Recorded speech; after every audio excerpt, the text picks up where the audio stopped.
కళ్యాణ్ గారు. నిజంగా పవన్ కళ్యాణ్ గారిది అయితే చాలా వింతగా ఉంటుందండి. వారు చేసేటటువంటి మాటలకి, వారు మాట్లాడే మాటలకి, వారు చేసే పనులకి. ఇది కొంచెం తెలుగుదేశం పార్టీ వచ్చినప్పుడు అన్ని చంద్రన్న గారి పథకాలు, ప్రతి పథకానికి వారి పేరేనా? పొట్టి శ్రీరాములు గారు గుర్తురారా మీకు? అరే మీరు ఏ నేల కోసం అయితే ప్రాణత్యాగం చేశాడో పొట్టి శ్రీరాములు గారి పురస్కారం అనేది పెట్టు. అరే ఇది మనందరం ఆలోచించాలి. మనకు గుడ్డిది చేరు పట్టుకొని వెళ్ళిపోవద్దు, ఆలోచించాలి. ఈ తరం మీరు ఆలోచించాలి. వారి మాటలు వారికే గుర్తు చేసుకుందాం. గుడ్డెద్దు చేలో పడ్డట్టు చేయకూడదు అంటున్నారు. ఇవాళ పాపం పవన్ కళ్యాణ్ గారు చేస్తుంది కూడా అదే. చంద్రబాబు నాయుడు గారు ఏం చెప్తే జీ హుజూర్ అనడమే వారు చేస్తున్నటువంటి విధానంగా ఉంది.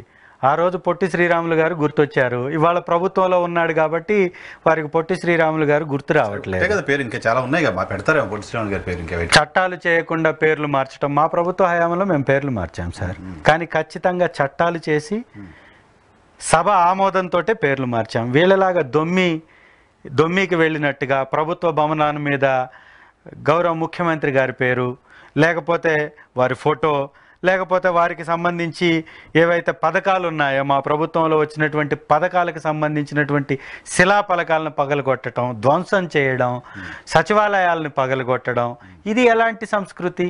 ఏం పవన్ కళ్యాణ్ గారికి ఈరోజు కనపడట్లేదా? పవన్ కళ్యాణ్ గారు నిద్రపోతున్నారా? ఇవాళ అంత పెద్ద హోదా మీకు ప్రజలు ఇచ్చారు, చాలా గొప్ప విషయం.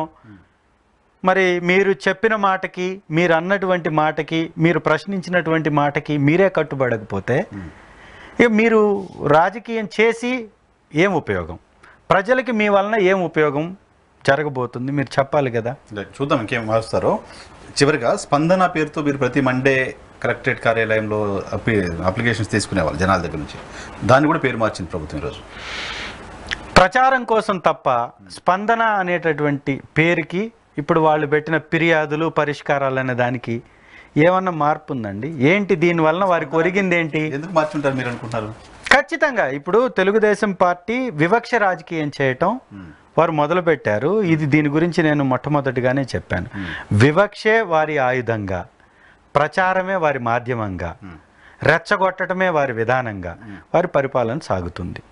దీనికి పరాకాష్టే ఈ స్పందన పేరు మార్చడం కూడా. చివరిగా కంక్లూడ్ చేద్దాం.